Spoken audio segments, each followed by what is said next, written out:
Okay.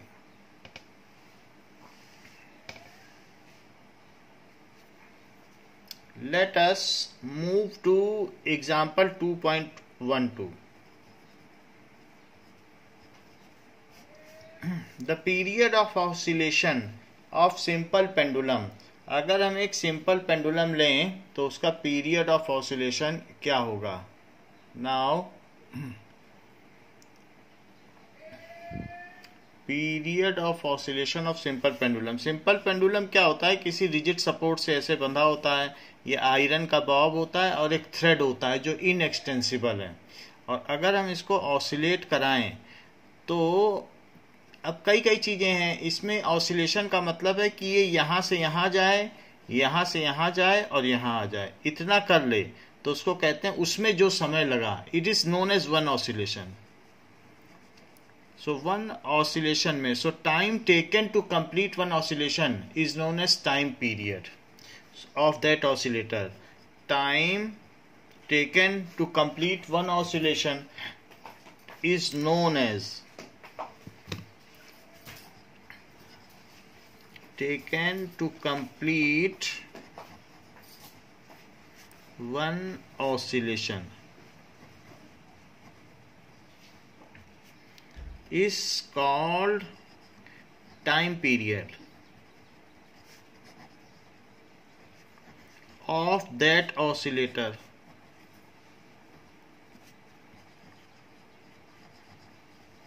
उस oscillator का ये टाइम पीरियड कहा जाएगा. Now,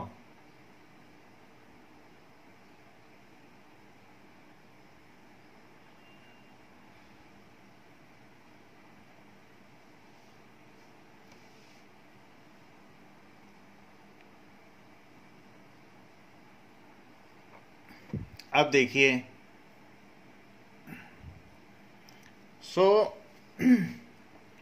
ये किस चीज पे डिपेंड करता है? दिस इज लेंथ, ये इसका मास है और ग्रेविटेशनल एक्सीलरेशन लग रहा है तो जी भी है. तो मून पे बड़ी धीरे धीरे जाएगा क्योंकि वहाँ ग्रेविटी नहीं, बड़े आराम से तैरता जाएगा. लेकिन अर्थ में जल्दी जल्दी जाएगा और सन में और जल्दी जल्दी जाएगा. तो जी का भी इफेक्ट है. अगर मान लीजिए मास डबल कर दिया जाए तो अमांशी आप क्या समझती हैं, टाइम पीरियड बढ़ेगा कि कम हो जाएगा? 100 ग्राम का बॉब है और एक 200 ग्राम का बॉब है तो किसका टाइम पीरियड ज्यादा रहेगा? Any point two put? So this time period, हाँ, मास के बढ़ने से टाइम पीरियड बढ़ेगा कि कम होगा बताओ?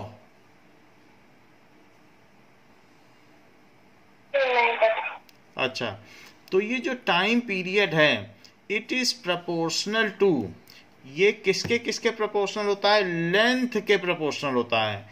तो लेंथ को कैपिटल एल लिया गया है, वैसे स्मॉल एल चलता है तो एल है. तो ये एल के रूट के प्रोपोर्शनल है. आगे हम प्रूफ करेंगे, अगले पेज में इसका प्रूफ भी है.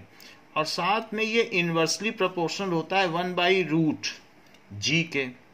प्रूफ अगले पेज में, तब तक वेट करना पड़ेगा. सो इन दोनों के प्रोपोर्शनल हुआ. अगर इन दोनों को कंबाइन कर दिया जाए तो time period is proportional to root L/G. और इसमें एक कांस्टेंट आ जाता है, वो 2π. अगर मान लो मुझे लेंथ भी मालूम है, जी भी मालूम है, टाइम पीरियड भी निकाल लिया, तो मैं देखता हूं कि इनका रिलेशन 2π से सेटिस्फाई हो जाता है. So time period is equals to 2π root L/G.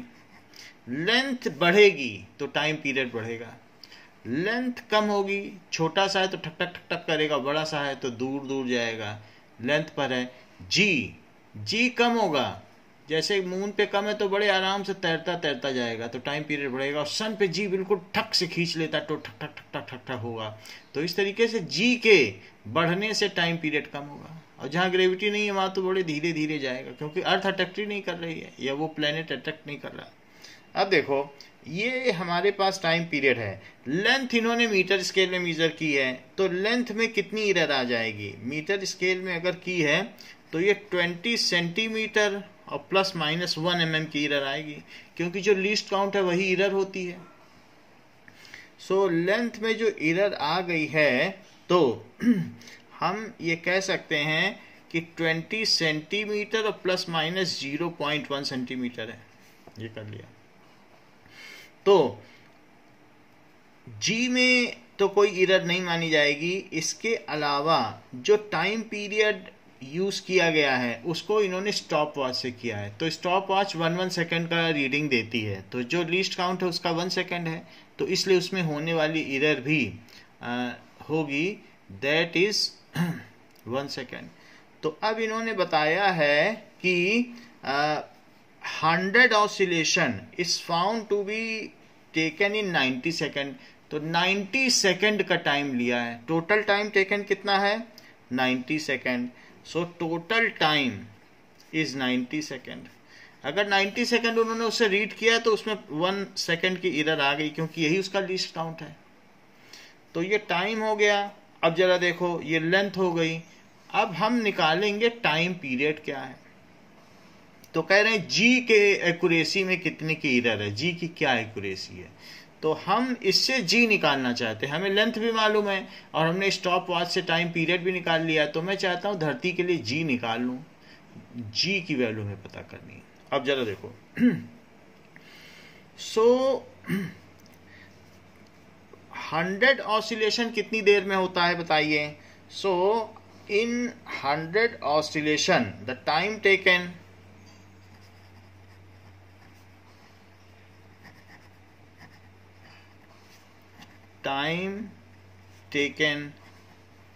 Is equals to 90 second. तो बताओ एक ऑसिलेशन में टाइम टेकन क्या हो जाएगा?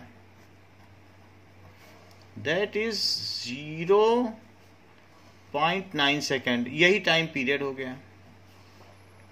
ओके, अच्छा, ये तो हो गया टाइम पीरियड। तो अब हम ये देखेंगे कि यहां पर रिलेटिव एरर कितने की आई है टाइम के उसमें। तो रिलेटिव एरर कैसे निकालोगे? टाइम में कितने की रिलेटिव एरर, हमारी रीडिंग में कितने की आई है पर यूनिट टाइम में। सो रिलेटिव एरर का क्या फार्मूला है? Error in time, it is equals to delta T by T, that is equals to 1 second. यह एरर और टाइम कितना है? 90 सेकेंड। तो ये रिलेटिव एरर है। ओके, तो इतनी तो एरर आ गई टाइम में, इतने के। रिलेटिव एरर की कोई यूनिट नहीं होती है, तो इतनी एरर है कि पर सेकंड में इतने की एरर। तो तुम्हारा टाइम पीरियड कितना है बताओ? 1 सेकंड में इतने की एरर है। So that is equals to, ये कितने की एरर है? In 1 second there is error of 1/90। Relative error तो पर सेकंड में होती है कि नहीं? देखो 90 से डिवाइड कर दिया, तो 90 सेकंड में 1 की एरर। तो 1 सेकंड में कितने की एरर? 90 सेकंड की हमने रीडिंग ली, तो 1 सेकंड की एरर। तो 1 सेकंड में कितने की error? So in 90 second error is of 1 second. So, in 1 second, error is of 1/90। यहां तक बात समझ में आ गई? 1 सेकेंड एरर इतने की हो जाएगी। सो लेकिन हमारा टाइम पीरियड कितना आया है बताओ? 0.9 सेकेंड। तो 0.9 सेकेंड में कितने की एरर आ जाएगी? 1/90 इंटू 0.9। बोलो, बात समझ में आई कि एरर कितने की है। तो इससे इसे हटाओ डेसिमल, तो ये 0 बढ़ गया। तो ये कितना हो गया? 1/100। तो इट इज 0.01 सेकेंड की एरर है। यानी जो हमारा टाइम पीरियड है उसमें कितने की एरर आ गई? प्लस माइनस डेल्टा टी, 0.9 और प्लस माइनस 0.01 सेकेंड की एरर है। ये चीज हो गई और ये हमारा टाइम हो गया। लेंथ हमने आपको पहले ही बता दी है। तो L plus minus delta L कितना है? दैट इज 20 सेंटीमीटर और प्लस माइनस 0.1 सेंटीमीटर। जरूरी नहीं है कि आप मीटर में बदलो, क्योंकि अल्टीमेटली वो चीज ऊपर नीचे रिलेटिव एरर जो होगी वो कट जाएगी। अब जरा हम फिर से आगे बढ़े। ये हमारी टोटल यूनिट है। टी वाली बात समझ में आई कि नहीं, कि फिर से बता दो? मानसी? समझ आ गई। अच्छा, अब देखो टी क्या है, 2 pi root L by G, square करो तो T square is equal to 4 pi square. जितना हमने ऊपर समझा है उसकी कोई जरूरत नहीं है, सवाल यहां से शुरू होता है। सो 4 पाई स्क्वायर एल बाई जी, ये चीज हो गई। अब जरा देखिए कि इतनी बात हमारे पास हो गई, तो जी को इधर ले जाओ और 4 पाई स्क्वायर और एल बाई टी स्क्वायर, ये चीज हो गई। यानी जी उधर चला गया, ये इधर आ गया। अब देखिए यहां पर इन दिस चीज, ये जो चीज है इसमें यहां पर क्या हो रहा है बताओ, डिवीजन हो रहा है, स्क्वायर हो रहा है। तो टोटल इरर इसमें जो रिलेटिव इरर होगी यानी डेल्टा जी बाई जी क्या होगी, 4 पाई स्क्वायर में तो कोई इरर नहीं होगी, it is delta L by L और plus 2 times delta T by T. बोलो यहां तक समझ में आई बात? हमने आपको पहले भी बताया था जो एक्सपोनेंट होता है वो आगे आ जाता है और जो डिवीजन होता है उसमें सारी रिलेटिव इरर जुड़ जाती हैं। So relative error in case of quotient and multiplication it is only sum of the relative error, जो भी फाइनल रिलेटिव इरर होगी। तो जी में हम चाहते हैं रिलेटिव इरर, तो ये लिखा एल के रिलेटिव इरर और टी की रिलेटिव इरर, चूंकि 2 उसका स्क्वायर था तो इधर आ गया। बोलो बात समझ में आ गई?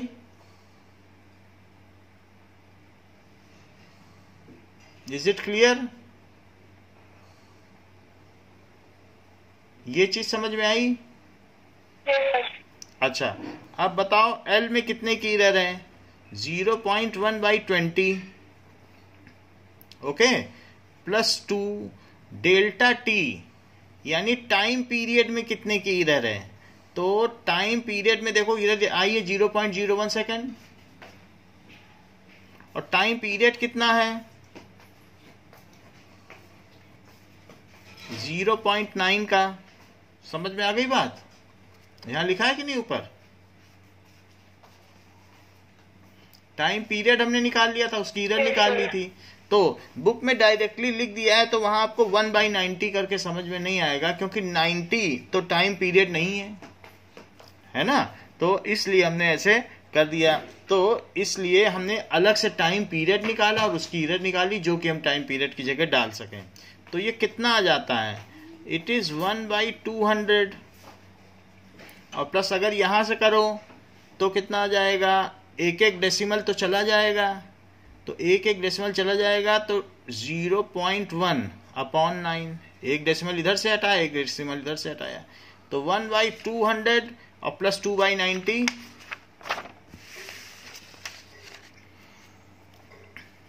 1/200 और प्लस 2/90 हो गया। इसको और आगे करें तो क्या चीज हो जाएगी, दैट इज इक्वल्स टू 1800। तो यहाँ 9 आ गया और यहाँ से कितना आएगा 20 आएगा, 9 2 18 और फिर 40 आएगा, तो 47/1800 आ गया। ये चीज डेल्टा जी बाई जी आई है। Okay, delta G by ji.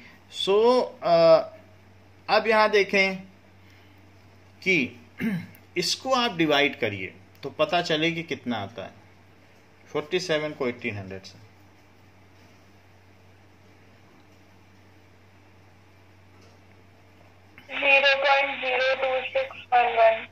And 0.02659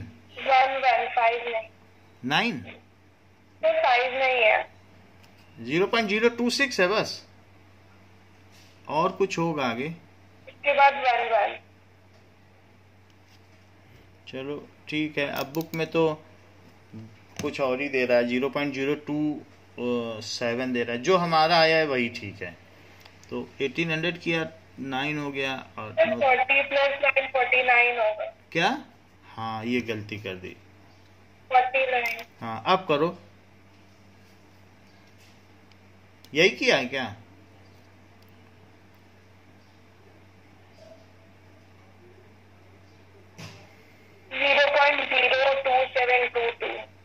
तो 0.027 आ गया।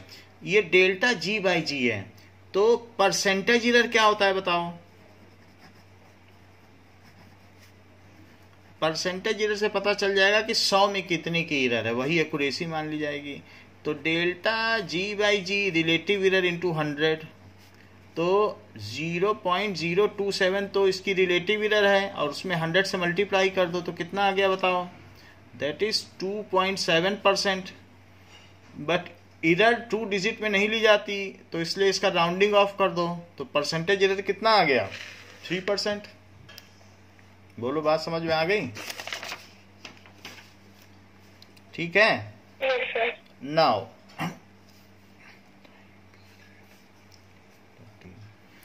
तो अब जरा देखिए कि आप इसमें ऐसे भी कर सकती हैं। एक और तरीका है, पूरा ना करना चाहें तो हमने आपको बता दिया है कि G इज इक्वल टू 4π² और L/T²। यहां तक तो पहुंच गई हो फार्मूले से स्क्वायर करके। Yes, sir. तो delta G by G is delta L by L और plus 2 times delta T by T। तो ये तो ठीक है कि 1 mm की एरर है, तो 1 mm का मतलब ये है 20 सेंटीमीटर में। यहां ऐसा लिखो, जो टाइम पीरियड है वो क्या होता है बताओ? Time period is number of oscillation और अपॉन टाइम। ठीक है, तो नीचे कितने नंबर ऑफ ऑसिलेशन है? 90। नीचे कितने नंबर ऑफ ऑसिलेशन है? 100 ऑसिलेशन का कितना टाइम लिया है बताओ?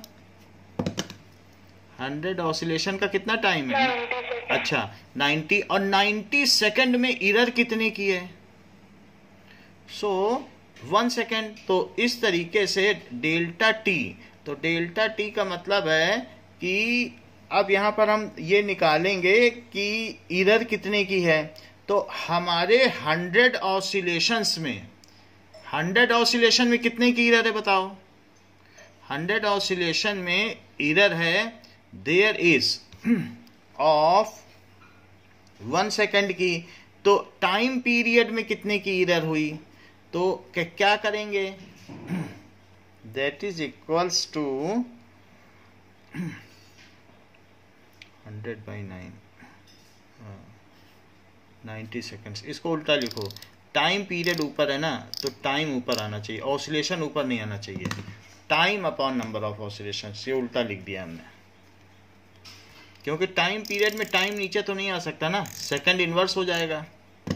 सो इसलिए time upon number of oscillation. मान लो अगर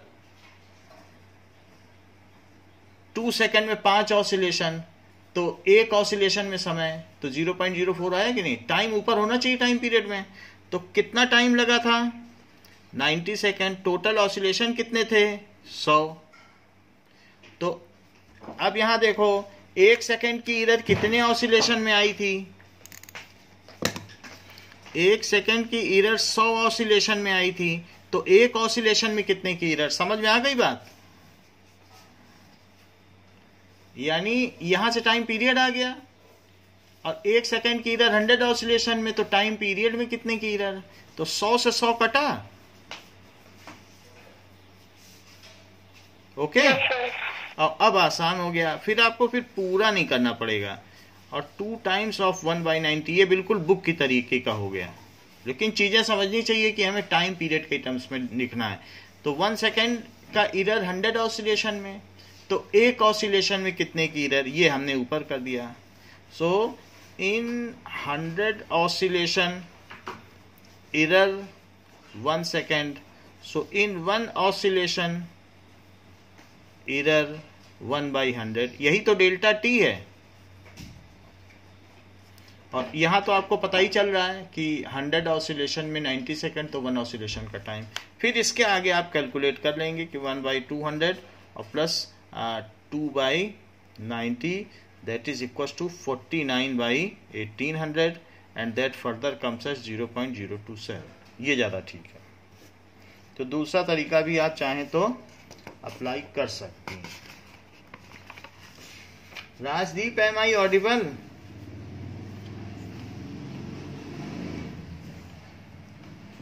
Now, there is again something needed to be discussed. That is significant figures. So, in concise, we will discuss the significant figures because the language is important. Significant figures. तो यहाँ physics में जो significant figures की definition दी गई है वो ज़्यादा अच्छी दी गई है. द रिलायबल डिजिट्स, यानी ये क्या कहा गया है कि all digits in the number that are known reliably plus the first digit which is uncertain is called significant figures. All digits in a measurement which are known reliably, which are known and the first digit that is uncertain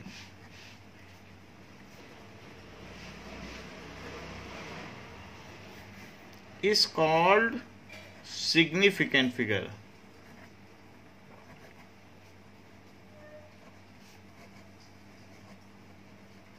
उसको कहेंगे significant figure. अब जरा देखिए, that is significant figure.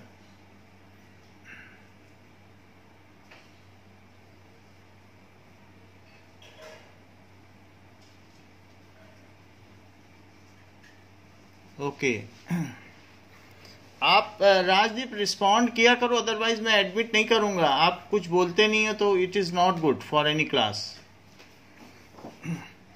It is called significant figure. The result digits, the reliable digits with the first uncertain digits are known as significant figures. जितने भी reliable digits हैं और first uncertain digit उसको significant figure कहा जाता है. The choice of change of different units does not change the number of significant figure. मान लीजिए आप मीटर से किलोमीटर बना रहे हैं या ग्राम से किलोग्राम, किलोग्राम से ग्राम बना रहे हैं. So if the measurement is changed, तो अगर हम डिफरेंट यूनिट्स ऑफ मेजरमेंट्स लेते हैं, एक सीजीएस से आपने एमकेएस में ले लिया, एसआई यूनिट में ले लिया, तो उससे number of significant figure change नहीं होते. ये इंपॉर्टेंट पॉइंट है. ए चॉइस, उससे प्रिसीजन चेंज नहीं होता. A choice of change in different units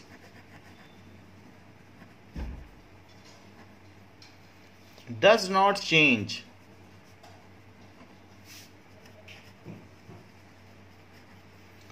the number of significant digits.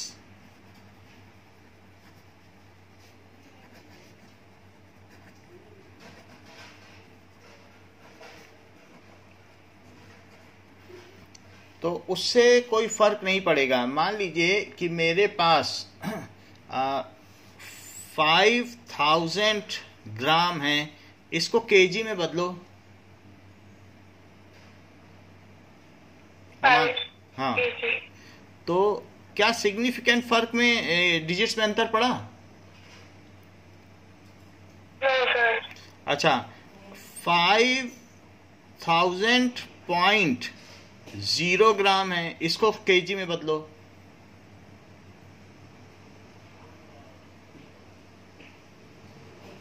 5.0 kg. 0000 kg. क्यों? क्योंकि डेसिमल के बाद जीरो है, वो मीनिंगफुल है, ये पर्पसली लगाया गया है. नहीं तो इस जीरो का कोई मतलब था? It is only for accuracy. इसमें कितने सिग्निफिकेंट फिगर हैं? That is 5. अच्छा, 5000 डॉट ग्राम को केजी में बदलो. 5.000 kg. हाँ, सो इसलिए इसमें सिग्निफिकेंट फिगर कितने हो गए? 4 हो गए। तो सिग्निफिकेंट फिगर अगर आप यूनिट का इंटर कन्वर्जन करती हैं, then there is no change in the number of significant figures.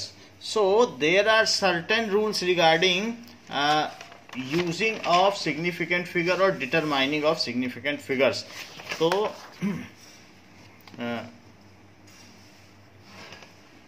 अब हम देखते हैं what are the rules for determining significant figures.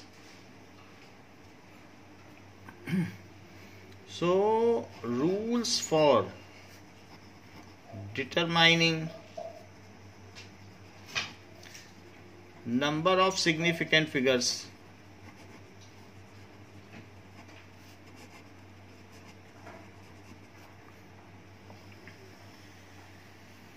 ये बात हमको पहले से ही पता है। मान लीजिए कोई मेजरमेंट है, तो मेजरमेंट में जैसे 1 2 3 4 5 6 7 8 9 10, ये 1 हो गया।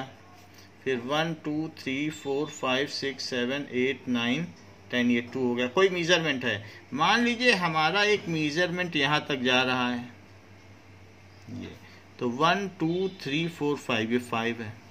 तो हम ये कह सकते हैं कि ये 1.4 से थोड़ा ज़्यादा है। जैसे क्या कहा जा सकता है कि 1.4 से हल्का सा आगे है, कोई सोच सकता है, तो इसलिए मैं इसे 1.5 लूँगा। तो इसे कोई क्या ले सकता है, 1.5 सेंटीमीटर ले सकता है। और कोई ये भी कह सकता है नहीं, हम तो इसे 1.4 ही लेंगे, तो 1.4 भी ले सकता है, क्योंकि ये बहुत आगे नहीं गया है। Now there is always a uncertainty of 1 in the last digit. कोई से 1.5 लेगा, कोई से 1.4 लेगा। So with the last digit यहाँ पर जो अनसर्टेनिटी लाई कर रही है, मान लीजिए अगर ये 11 सेंटीमीटर होता और ये 12 सेंटीमीटर होता और ये स्केल आगे बढ़ा हुआ होता, और भी है इसमें, तो ये पीछे से चला आया है और ये सब इसमें चलता चला आ रहा है। तो ऐसे केस में हम कहते हैं कि ये 11.5 है, और कोई क्या कह देता 11.4, क्योंकि इसमें अब डिस्प्यूट है। कुछ इसे 11.4 ले रहे हैं, तो there is uncertainty of 1। So all certain digits, तो ये दोनों कैसे डिजिट्स हो गए, सर्टेन। और इसमें क्या है बताइए, एक डिजिट कैसा है, अनसर्टेन। तो अनसर्टेन वो भी कितने में, जो इसका लीस्ट काउंट है 1 mm, उतने की ही अनसर्टेनिटी, यही 1 mm है। 0.1 सेंटीमीटर क्या होता है, 1 mm।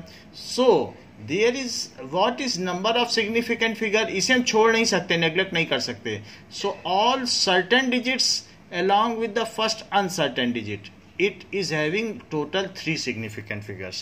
So इसको ऐसे लिखेंगे, अगर किसी ने 11.4 सेंटीमीटर दिया है तो टीचर चुपचाप +-1 लगा देंगे कि पता नहीं इसने एक्सीड करके लिया है कि पहले लिया है। हो सकता है उसने 11.4 लिया हो लेकिन 11.3 तक ही ये पहुंच पाया हो। कोई ऐसा मेजर हो कि 11.3 से हल्का सा आगे निकला हो। टीचर को हमेशा डाउट रहेगा, वो बच्चे से नहीं पूछेंगी कि तुमने 11.4 लिया है तो -1 भी हो सकता है, पता नहीं इसने 1.3 से आगे हल्का सा निकला, उसी को 1.4 लिखा हो। और यह टीचर के मन में ये भी डाउट रहेगा, पता नहीं ये 1.5 तक पहुंच गया हो लेकिन पहुंचने से बस अ बिट डिस्टेंस हो और इसने 1.4 लिख दिया और सोचा हो 1.5 तो अभी पहुंचा नहीं है, तो इसलिए एक और भी जोड़ देंगे टीचर कि शायद 1.5 हो और पहुंचने से बस हल्का सा दूर हो और इसने ये लिख दिया है।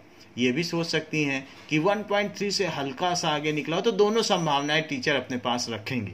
सो दिस इज इतने सेंटीमीटर मेजरमेंट रिकॉर्ड किया जाएगा। जो आप मेजरमेंट लाओगे आप खुद ही टीचर के पास ये लेके जाओगे कि it is +-1, there may be inaccuracy in this, ऐसी बात होगी।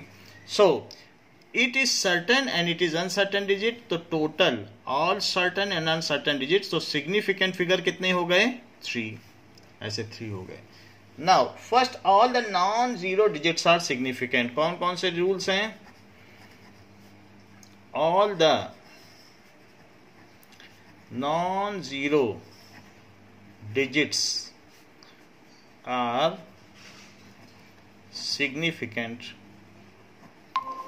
Okay, now all, जैसे कि 237 kg अगर किसी ने लिखा है तो it is 3 significant figure, all the non-zero digits.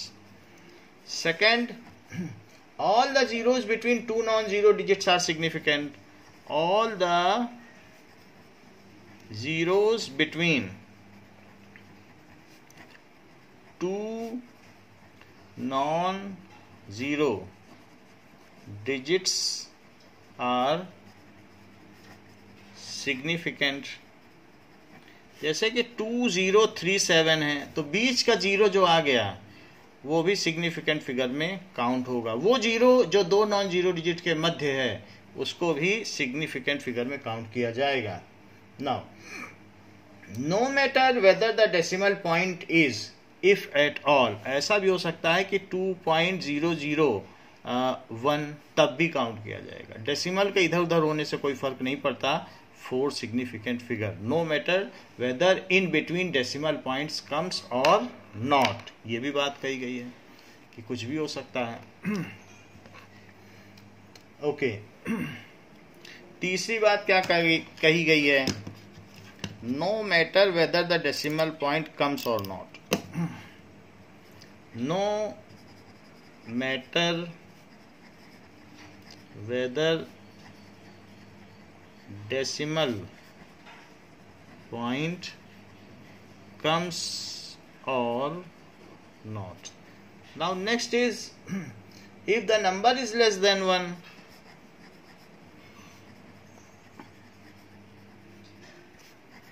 less than 1, so the zero on right of decimal place but to the left of first non-zero digit are not significant, then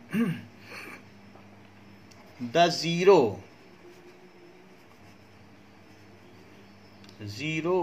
on right of decimal place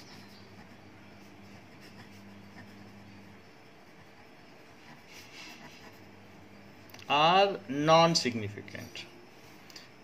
right of decimal place, ये देखो कि ये कहा गया है the zero on right of decimal place but to left of first non zero decimal place. Right of decimal place है, ये decimal का क्या है? राइट. और साथ में 208 but first and before first non zero digit, ये दोनों ये नॉन सिग्निफिकेंट है. Place right of decimal place, देखो ये राइट है लेकिन before first non zero digit but before first non zero digit are non significant. But first right of decimal place but before first non zero digit is non-significant.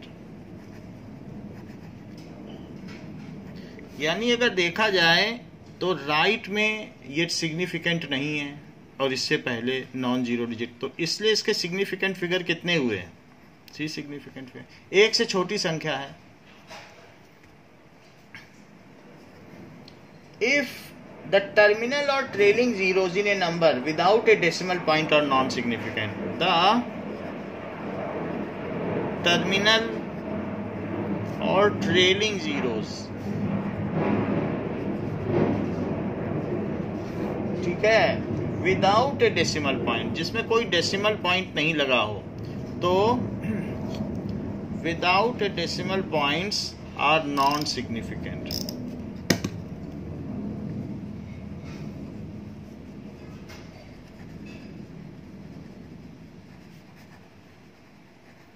are non significant. मान लीजिए आप किसी से 5 ton गेहूं ले आई, ऐसा, यानी एक इस तरीके से 5000 kg गेहूं ले आई, तो ऐसे केस में इसमें सिग्निफिकेंट फिगर्स कितने होंगे? क्योंकि इसमें डेसिमल तो है नहीं. 1 किलो, 2 किलो, 10 किलो का भी अंतर आ सकता है, 100 किलो का भी आ सकता है. 5000 किलो है तो 5000 उसने 5 किलो का बाट रखा है, 5000 किलो का बाट रखा है, तो थोड़ा ज़्यादा भी होगा या कम भी होगा. इस डिजिट में भी प्लस माइनस का अंतर आ सकता है. तो इसलिए 1 सिग्निफिकेंट फिगर. तो ट्रेलिंग जीरोस का मतलब है ये जो टर्मिनेट कर रहे हैं या बाद वाले, पूंछ, ट्रेलिंग का मतलब होता है पूंछ। तो जो पीछे पीछे लगे हुए जीरोस हैं 5 के पीछे, वो सिग्निफिकेंट नहीं है क्योंकि यहाँ डेसिमल प्लेस नहीं है। Okay, the trailing zeros in a number with a decimal points are significant figures. The trailing zeros in a number without decimal point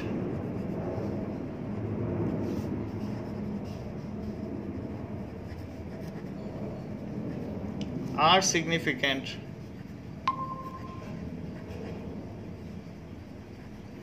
तो जैसे कि 3.500, इसमें कितने सिग्निफिकेंट फिगर हैं बताइए?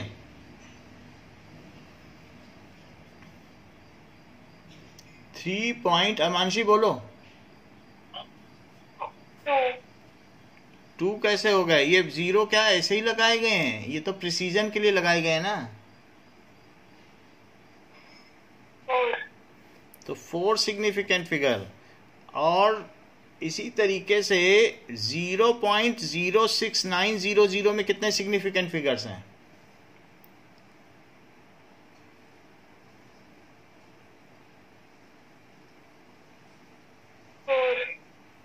हाँ, 4 सिग्निफिकेंट फिगर, क्योंकि नंबर लेस देन 0 है। तो all zeros after decimal but before first non zero digit are non significant. तो ये तो नॉन सिग्निफिकेंट हो गया। But trailing zeros which are after last non zero digit, trailing zeros यानी जो पूंछ में लगे हैं, और after non zero digit last non zero digit are significant. वेट होगा। बोलो, क्या बोल रही हो? विदाउट की जगह वेट होगा।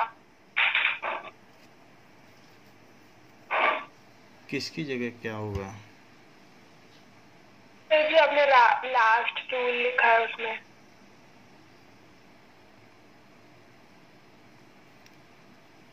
The trailing zero in a number without decimal point. हाँ, अच्छा, विद होगा, ये सही कह रही हो। विद डेसिमल पॉइंट होगा, विदाउट नहीं होगा। इतनी बात समझ में आ गई? अब देखो कि क्वेश्चन कह रहा है आपसे कि 4.700 मीटर है। अच्छा, अब इसको सेंटीमीटर में बदलो, सीजीएस सिस्टम में बदल दो।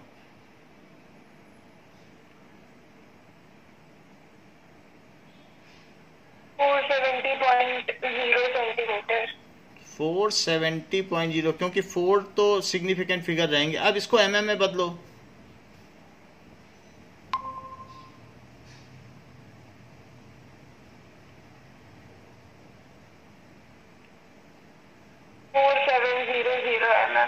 नहीं, 4700 या डॉट लगाना,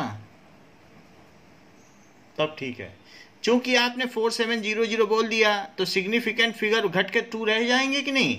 तो एक सामान्य आदमी डेसिमल नहीं लगाएगा और वो सोचेगा इसका मतलब भी क्या है। इसीलिए इसको साइंटिफिक नोटेशन में व्यक्त करना जरूरी है, क्योंकि in this case now there is a decrease. Dot कोई नहीं लगाएगा, आपने और हमने लगा दिया, क्योंकि हम जानते हैं इस डॉट का मतलब एक सिग्निफिकेंट फिगर को एक कवरेज देना। तो यहाँ पर 4 सिग्निफिकेंट फिगर थे और ये गलती आपने कर दी, क्योंकि ये पढ़ाने के बाद भी इसलिए कर दी क्योंकि ये इग्नोर करने लायक गलती है। कोई रखेगा ही नहीं डेसिमल, कहेगा इसका क्या मतलब है। तो इसलिए डेसिमल लगाने से सिग्निफिकेंट फिगर को कवरेज मिलता है। But there are many possibilities, there is much possibility that this decimal is not put or it is not visible to others. ये दिखाई नहीं पड़ेगा कि यहाँ डेसिमल लगा भी हुआ है, कोई ध्यान ही नहीं देगा, तो 2 सिग्निफिकेंट फिगर समझ लेगा। तो उसके लिए फिर साइंटिफिक नोटेशन है।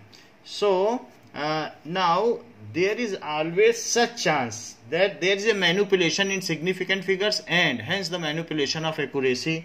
So to remove this ambiguity, then any number is best it it is best to express any number into scientific notation. So to remove such ambiguity, इस प्रकार की परेशानियों से बचने के लिए हमने तो महंगे इंस्ट्रूमेंट से नापा और उसने सोचा कि ये सब एक ही सिग्निफिकेंट फिगर तक है, इनएक्यूरेट है, और उसने हमारे साथ डील तोड़ दी. तो इस एक्यूरेसी इससे बचने के लिए टू रिमूव सच एम्बिग्यूटी, ठीक है, determining the number of significant figures. To remove such ambiguity, we use scientific notation to express number. We use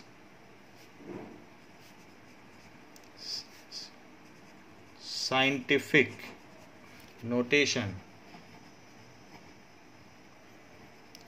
to express data या measurement.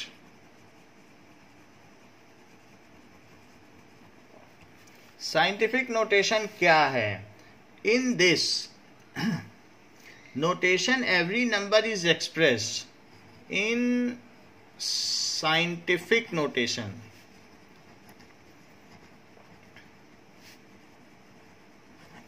Every number is expressed as a into 10 to the power b. इस तरीके से express किया जाएगा जहां पर a so is between 1 to 10, where a is in between है 1 to 10. 1 to 10, 1 होगा तो 1 लिखने की जरूरत नहीं, सीधा आप 10 की पावर लिखो, और 1 से ऊपर होगा तब लिखने की जरूरत है. और इस तरह से 10 भी लिखने की जरूरत नहीं, 10 तक पहुंच जाओ तो पावर में डाल दो. तो इस तरीके से दोनों ही चीजें हैं आपके पास. 1 को भी नहीं लिखने की जरूरत है, 10 इन बिटवीन है, फ्रॉम 1 to 10 नहीं है. फ्रॉम होता तो इंक्लूडेड होता है, जैसे कि Shyam is standing between Radha and Meera. तो अब यहाँ श्याम बीच में है, इसमें राधा और मीरा इंक्लूडेड नहीं है. तो इस तरीके से कोई भी चीज अगर बीच में है तो उसको बिटवीन में इंक्लूडेड नहीं होते हैं और फ्रॉम में इंक्लूडेड होते हैं. So where A is in between 1 to 10 and B क्या है? B is integer. बी यहाँ पे इंटीजर है. 0 हो तो बी लिखने की भी जरूरत नहीं है, बस नॉन निगेटिव इंटीजर. 0 और 10 to the power 0 लिखने का क्या मतलब है? And B is non zero integer. Negative भी हो सकता है, जीरो नहीं होना चाहिए, बस जीरो का कोई मतलब ही नहीं बनता. So it is B is non zero integer.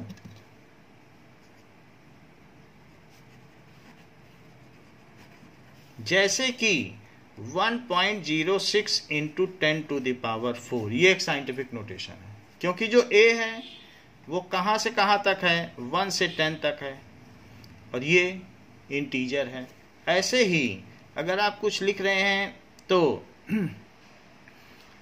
0.0016 है, इसको साइंटिफिक नोटेशन में व्यक्त करिए.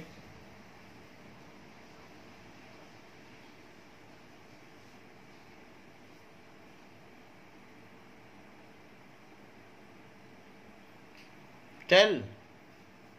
1.6 into 10 to the power -3. -3.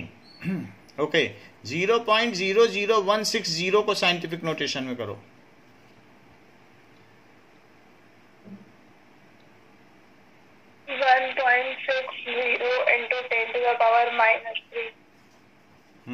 यानी साइंटिफिक नोटेशन में व्यक्त करते समय सिग्निफिकेंट फिगर्स का ध्यान रखना चाहिए. यहां पर भी 3 सिग्निफिकेंट फिगर्स हैं, यहां पर भी 3 सिग्निफिकेंट फिगर्स हैं. So this is always to be kept in mind. Okay, now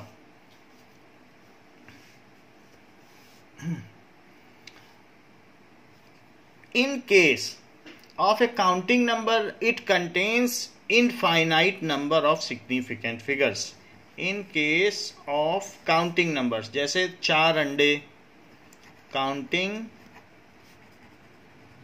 numbers it has, वो एक्यूरेट ही है, infinite number of significant figures, 4 pencil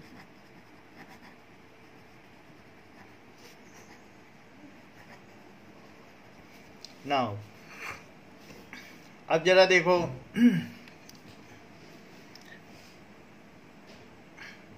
zero is conventionally put on left of a decimal for a number less than 0 is never significant figure.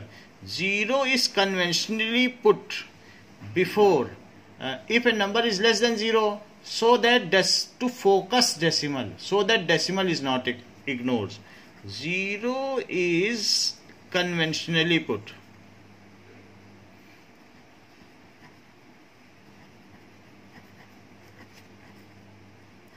Before decimal for a number less than 0 which is never significant.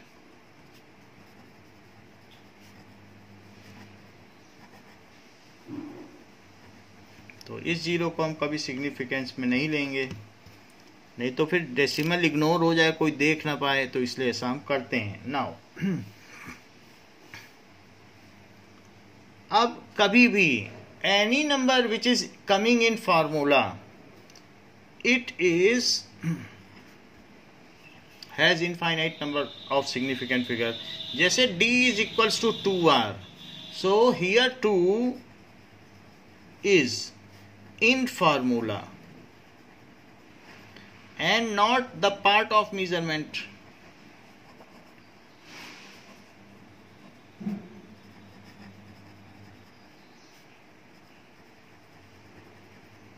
So it can be conveniently taken as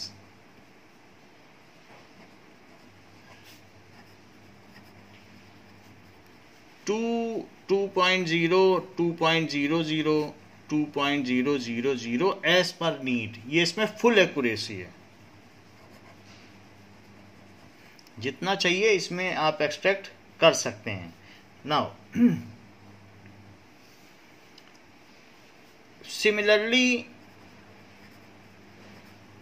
time period is equals to time upon number of oscillation, जैसा कि पीछे किया। So number of oscillation तो 10 oscillation होंगे, 11 oscillation होंगे। सो n is a number of oscillation तो कोई पूरे ही करेगा, and has infinite significant figures.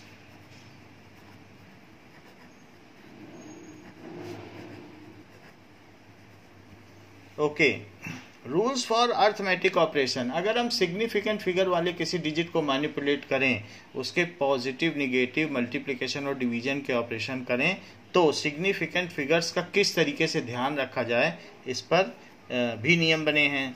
So rules for arithmetic progression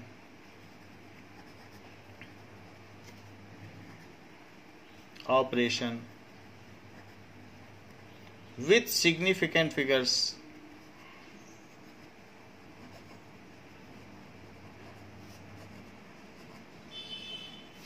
Rajdeep समझ में आया कि नहीं?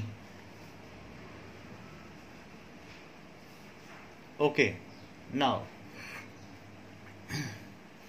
इन मल्टीप्लिकेशन और division the final result should retain as many significant figures as are there in the original number with the least significant figure। so पहली बात कही गई है, मल्टीप्लिकेशन और डिवीजन हमने पहले भी बता दिया था। इन मल्टीप्लिकेशन और डिवीजन अगर एक चेन बनी हुई है, उसमें कई कड़ियां हैं, तो वो जो चेन बनी है वो अपनी सबसे कमजोर कड़ी से ज्यादा मजबूत नहीं होगी। मान लीजिए this is the weakest link, तो इतनी बस मजबूत है। तो इसमें अगर मल्टीप्लिकेशन या डिवीजन किया जाता है, so the data can not be precise more than the least precise data. एक ने मीटर स्केल से नापा, एक ने वर्नियर स्केल से नापा, और एक ने स्क्रू गेज से नापा। तो जो आपकी इन सब का मल्टीप्लाई किया तो आपका जो डाटा आया है फाइनल, वो मीटर स्केल से के द्वारा मीज़र किए गए डेटा से ज़्यादा एक्यूरेट नहीं होगा। मान लो एक ने एक बोरी चावल नाप लिया 100 किलो के बाट से, और उसी में कह रहा है कि मेरा ये 2.025 मिलीग्राम सोना भी जोड़ दो या ग्राम सोना, तो उसका क्या फ़ायदा? उसमें ही कितना इरर है, 500 किलो में वहाँ पर एक सिग्निफिकेंट फिगर और किलो में 100th ऑफ किलो में अंतर है। तो आपके सोने को जोड़ने से कुछ फर्क पड़ेगा उसमें?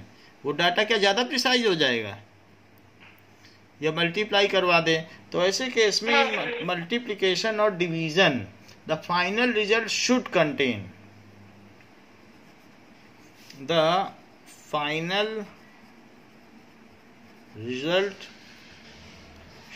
Contain as many significant figures which are that in any original number is the least, that in any of the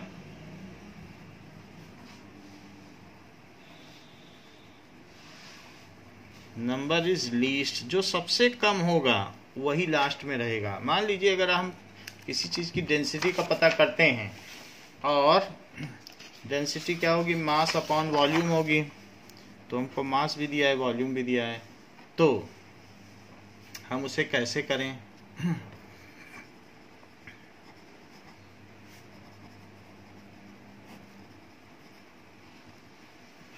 it is 4.237 इतने ग्राम है, और साथ में 2.51 सेंटीमीटर क्यूब। इसको डिवाइड करो, देखो कितना आता है।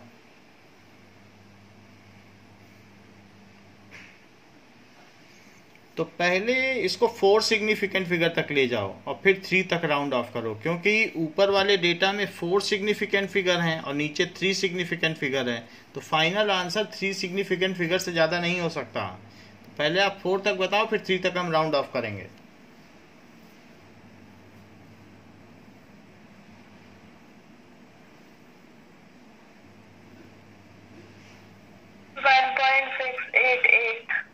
सिक्स एट एट आ गया, इतना ग्राम पर सेंटीमीटर क्यूब। तो अब जरा इसे 3 सिग्निफिकेंट फिगर तक राउंड ऑफ करो।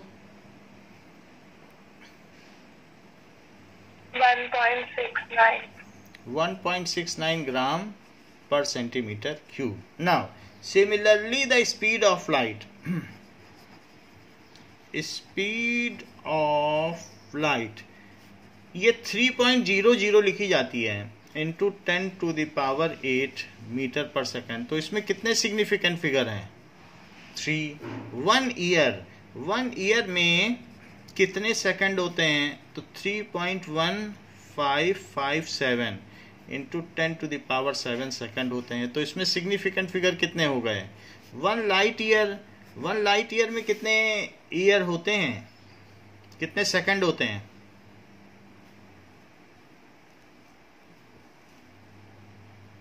बताइए।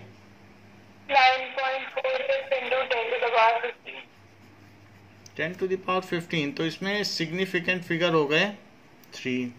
तो जितने भी सिग्निफिकेंट फिगर हैं इस तरीके से हम उनका ध्यान रख सकते हैं। नाउ सेकंड रूल है कि इन एडिशन और सब्ट्रैक्शन, वो भी हम लोगों ने केमिस्ट्री में देख लिया है। इन एडिशन और subtraction,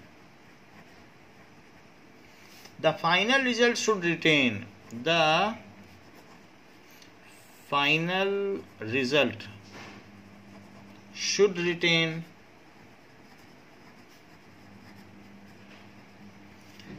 as many decimal place, इसमें डेसिमल प्लेस पे चलता है, as are there in the number with the least decimal place, as are there in the number with the least decimal place.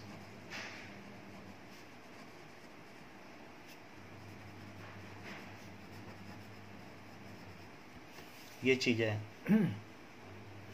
अब देखें कि अगर आपको 436.32 ग्राम और 227.2 ग्राम 227.2 ग्राम को जोड़ना है और 0.301 ग्राम को जोड़ना है, 0.301 ग्राम, इन सबको जोड़ना है, तो आप इसे ऐड कर लें। ऐड करने पे यहाँ 1 आएगा, यहाँ क्या आएगा 2 आएगा, 3 + 3 + 2 8 आ जाएगा। डेसिमल लगाइए, 3 करिए 6 और 6, इतने ग्राम आया। अब मैं इसको कैसे राउंड ऑफ करूं, इसका क्या आंसर लिखूं? 663.8। हाँ, क्योंकि इसमें after decimal place 1 significant figure है। सो आफ्टर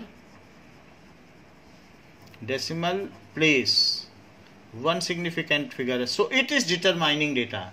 तो ये जो डेटा है, इट इज डिटरमाइनिंग स्टेप, जो हमारे फाइनल रिजल्ट को गवर्न करेगा।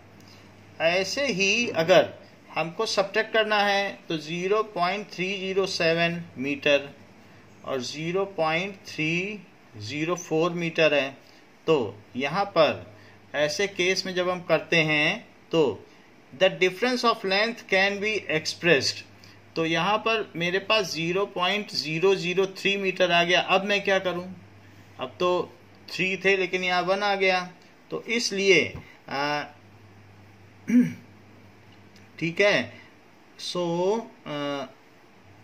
जब सब्ट्रैक्शन होगा तो ये तो 3 नहीं एक्सप्रेस कर रहा है, और होने चाहिए थे 3। बोलो, कर रहा है क्या? बताइए क्या फाइनल रिजल्ट में? तो फाइनल रिजल्ट में कितने सिग्निफिकेंट फिगर हैं?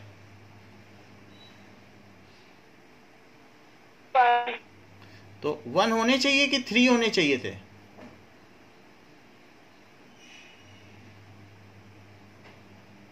बताओ। एडिशन एंड सब्ट्रैक्शन में तो डेसिमल प्लेसेस तक होता है ना? होता है, तो यहाँ 3 है कि नहीं? 3 डेसिमल प्लेसेस दोनों में, तो यहाँ भी 3 होने चाहिए कि नहीं? इसमें आफ्टर डेसिमल प्लेसेस कितने सिग्निफिकेंट फिगर हैं?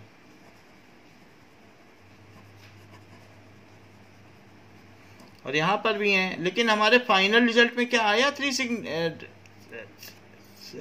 सिग्निफिकेंट फिगर कि 1 आया है। बोलो। 1। तो इसलिए इसको हमें इम्प्रूव करना पड़ेगा। इसको मुझे ऐसे लिखना पड़ेगा 3.00। बुक में देख लो 29 पेज पे सेकंड पैरा पे लिखा है 3.00 और -3 मीटर। समझ में आ गई बात? ठीक है ना? So and is the example. तो आपको इसको प्रोक्योर करना है, एक्यूरेसी घटानी नहीं है। तो 3 सिग्निफिकेंट फिगर हो गया, ये गलत हो गया, ये सही हो गया। अब देखो राउंडिंग ऑफ सर्टेन डिजिट्स। हम यहाँ सभी जगह सिग्निफिकेंट फिगर कम या ज्यादा कर रहे हैं, तो उनका राउंडिंग ऑफ क्या है? Rounding off procedure. So at various during various operation, multiplication, addition, we have to make the final data up to desired number of significant figures and leave the other data of uncertainty other than first uncertain digit. So we have to round off. So at various instances during mathematical operation या algebraic operation,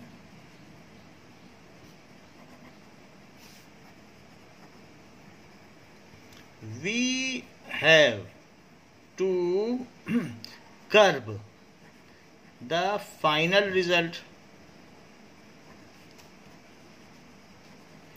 up to desired number of significant figures, leaving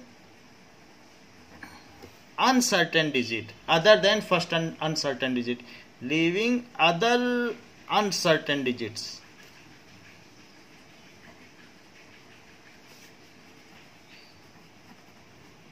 except first uncertain digit.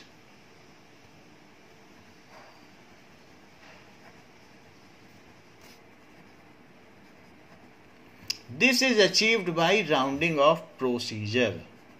This is achieved by rounding off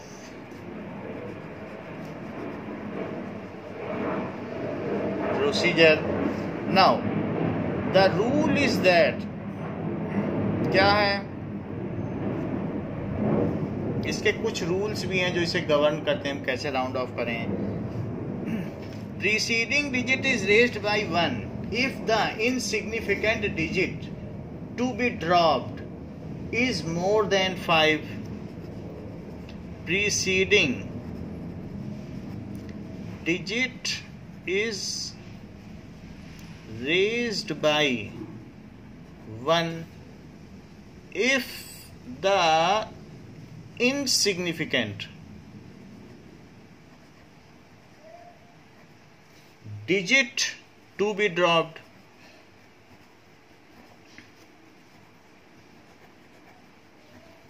अगर वो जिस digit को आप drop कर रहे हैं वो डिजिट मोर देन 5 है, इज मोर देन 5, तो पिछले डिजिट को रेज्ड बाय 1 एक बढ़ा देते हैं.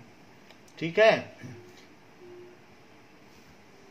And is left unchanged if later is less than 5 and remain unchanged. अगर वो less than 5 है तो नहीं बढ़ेगा. Remain unchanged if later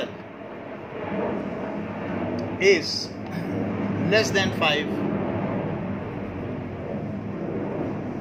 5 से कम है तो नहीं बढ़ाओ और 5 से ज्यादा है तो बढ़ा दो. Next is if the preceding digit is even. So next formula क्या है?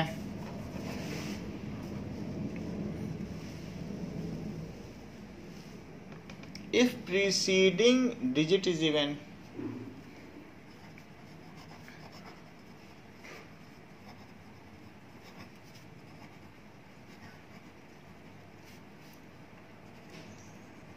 the insignificant digit is simply dropped and later उसके बाद वाला digit is 5 यानी just immediate next to it, then 5 is simply dropped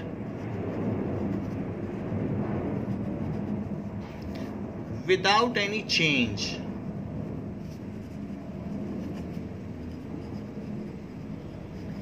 In preceding digit.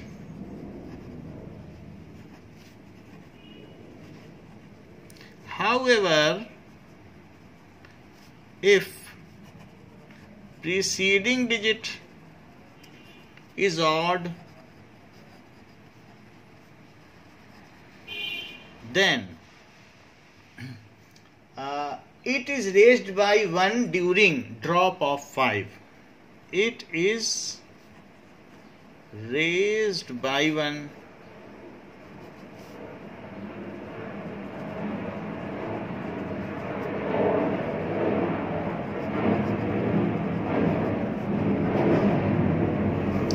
जैसे मान लीजिए कि 2.98847 है और मुझे इन सब को ड्रॉप करना है.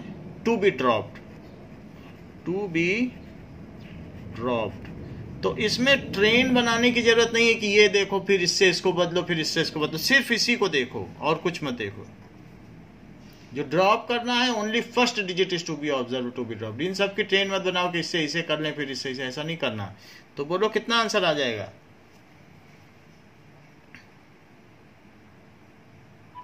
2.988 8 नहीं, ये सब ड्रॉप करने हैं, वो 8 भी ड्रॉप करना है, ये तीनों ही ड्रॉप करने हैं।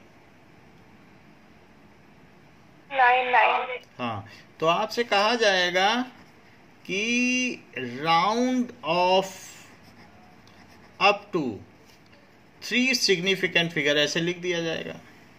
और मान लीजिए आपसे ये कह दिया जाए 2.98299 ऐसे कर दिया जाए, मान लो, तो फिर आप क्या करोगे? इसकी वैल्यू बताओ round of. So after rounding off लिख देना 2.98 हो जाएगा। ये नहीं कि 2 इससे इसको चेंज कर लो, 4 भी हो तो सोचो नहीं कि 5 बना लें, नहीं बनाओ, उसको 4 ही को देखो बस। ये नहीं हो कि 5 बना के फिर इसको चेंज कर लिया, वैसा ना करना। जैसे कि 2.97499 और इसको करना है, अगर आप इसे 5 बना लो पीछे से तो ये चेंज हो जाएगा कि नहीं? फिर ये 8 हो जाएगा क्योंकि ऑड है। लेकिन ऐसा करना नहीं, सिर्फ 4 को देखो। बोलो,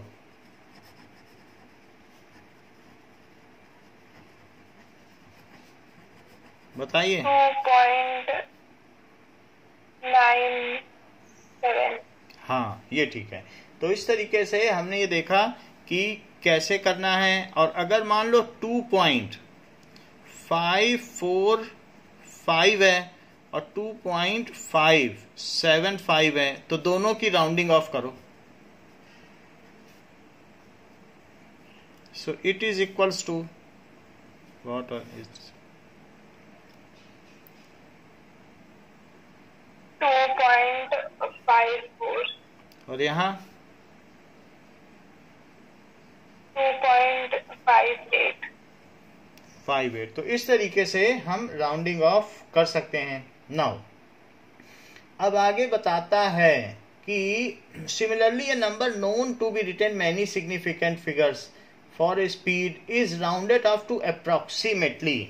जैसे स्पीड ऑफ लाइट क्या है वो भी बता रहा है। So speed of light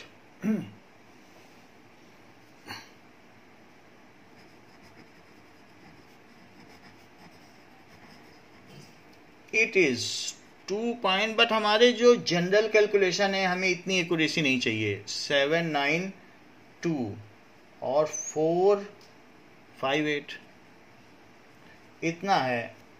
so it is into 10 to the power 8 meter per second. But for our general calculation this much precision is not needed. In vacuum, ये किस में है? वैक्यूम में इसकी लाइट की स्पीड है। तो it is rounded off. So rounded off हो गया। approximately वैल्यू हमने इसकी 3 रख दी into 10 to the power 8 metre per second, इसकी राउंडिंग ऑफ कर दी। ऐसा किया जाता है। नाउ इसके अलावा 2 पाई में there are infinite number of significant figure. आपको मालूम है पाई की वैल्यू 1000 डेसिमल प्लेसेस तक निकाली गई है। इसलिए पाई के केस में जहां पाई आप यूज कर रहे हो वहां there is no crisis of significant figure. जैसे कि टाइम पीरियड क्या है? 2 pi root L by G. तो रूट एल बाई जी में पाई की वैल्यू आप बहुत लंबी ले सकते हो। अगर आप नेट में देखोगे तो एक बुक छप सकती है पाई की वैल्यू में, इतने डेसिमल प्लेसेस हैं। और 1415 शकुंतला देवी को तो 400 डेसिमल प्लेस तक इसकी वैल्यू याद थी, जो इंडियन साइंटिस्ट थी, मैथमेटिशियन। तो ये है, देयर इज नो क्राइसिस। आप पाई की वैल्यू कितने भी डिजिट तक ले सकते हो। अगर आपके 10 सिग्निफिकेंट फिगर है तो पाई की 10 डेसिमल प्लेसेस तक सिग्निफिकेंट फिगर ले लो। तो ये भी चीज है। Otherwise as per requirement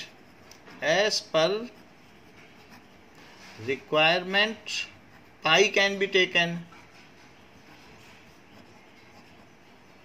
1.412। अगर मान लो 1.41 यहां तक ले रहे हो तो इसको राउंडिंग ऑफ करो, इसको फिर ड्रॉप करना और फिर से 2 कर देना। तो 3.142 लिखना, 1 ना लिख लेना, और 3.142 तक ले रहे हो तो फिर इसे देखना। तो इस तरीके से ये किया जा सकता है। ओके, तो this much is for physics class. Next class is at 11:45. Thank you.